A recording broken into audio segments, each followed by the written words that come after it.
يلا بينا نعمل البرجر في البيت. عايزه اقول لكم طعمه حكايه، وكمان كفايه انك انت تبقي ضامنه نظافه البرجر. وشايفين الكميه دي كلها بنص كيلو من اللحمه، نص كيلو لحمه مفرومه، وعندي كوبايه يعني او كوبايه الا ربع من الفول الصويا. وما تقلقوش، فول الصويا مفيهوش اي ضرر على الصبيان. هننقع الفول الصويا ونركنه على جنب لغايه ما نظبط البرجر. عندي اللحمه المفرومه نص كيلو، هنحط عليها بيضه وبصلايه صغيره خالص فرمتها واخدت التفلين، عصرتها واخدت التفل. وهننزل على نص كيلو من اللحمه بكيس من خلطه البرجر. ويلا بقى نشوف باقي البهارات بتاعتنا. هنحط ملح،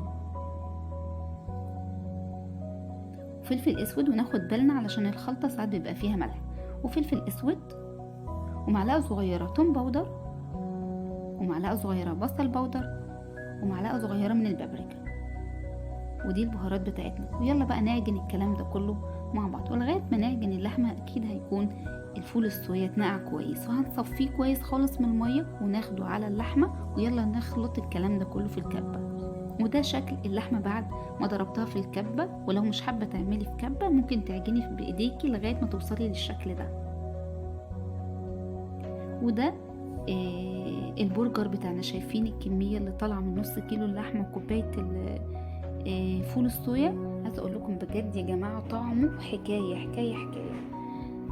يلا بقى نشكل البرجر. عندك هنا مكبس البرجر، ما عندكيش على غطا برطمان كبير يكون كده برضو تظبطي بايديكي واشتغلي، ما تخليش حاجه توقفك.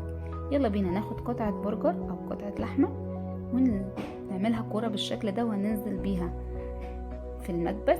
بصوا الكياس دي، انا كياس عندي كيس تلاجة قطعتها مربعات صغيرة هتساعدك في حفظ البرجر في الفريزر. وده شكل البرجر بعد ما شكلناه. وعايزه اقول لكم انا كمان هنا مخليه قطعه البرجر كبيره وتخينه شويه. انت ممكن تقللي حجم البرجر وترفعيه عن كده، شوفي اللي انت حباه واعمليه. وبصوا اللحمه هتشوفوا دلوقتي ما بتلزقش في ايدي خالص ولا حاجه، لكن لو لزقت في ايديكي ممكن تحطي زيت في ايديكي انت وبتشكلي.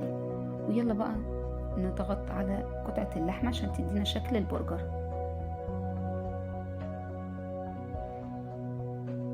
بجد يا جماعه طعمه تحفه، اعملوه في البيت ومش هتندموا. ونعمل واحده تالته معلش عشان خاطر ابني الصغير عايز يعمل واحده.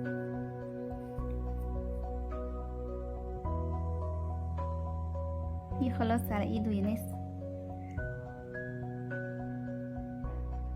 يلا بقى نشوفوا كام قطعة طلعت من نص كيلو لحمة. يعني طلعت لي 11 قطعة. كان ممكن برضو تطلعوا اكتر من كده زي ما قلت لكم لو قللتوا حجم البرجرايه.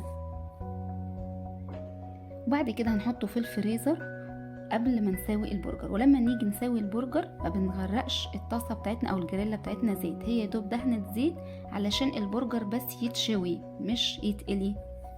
وده هيبقى شكل البرجر بتاعنا بعد ما اتحمر.